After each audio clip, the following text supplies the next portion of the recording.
Hello అండి. నేను మీ doctor కల్పన గించుపల్లి. Cervical cancer patients ఒక పెక్యూలియర్ వైట్ డిశ్చార్జ్‌తో మన దగ్గరకొస్తారు.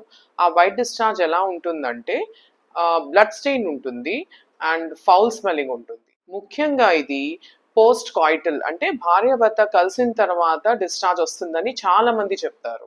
కొంతమందికి యూరినరీ డిస్టర్బెన్సెస్ వస్తాయి. అంటే డిఫికల్టీ ఇన్ కంప్లీట్ ఎంప్టీయింగ్ అంటే కంప్లీట్‌గా యూరిన్ ఎంప్టీ చేసుకోలేరు వాళ్ళు.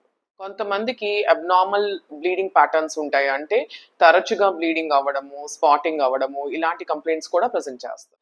ఇక అన్ని క్యాన్సర్స్ లాగానే ఇన్ జనరల్ వాళ్ళకి weight loss, loss of appetite అంటే ఆకలి తగ్గిపోవటం ఇలాంటివి కామన్ గానే ఉంటాయి.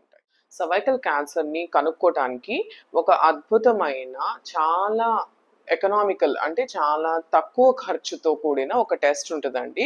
అదేంటంటే పాప్ స్మియర్. ఇది ముందుగానే మనం సర్వైకల్ క్యాన్సర్‌ని కనుక్కోవచ్చనమాట. ఈ టెస్ట్ గురించి మనం డీటెయిల్డ్‌గా తదుపరి వీడియోస్‌లో తెలుసుకుందాం. అంతవరకు please follow my page on Facebook, YouTube and Instagram. Thank you.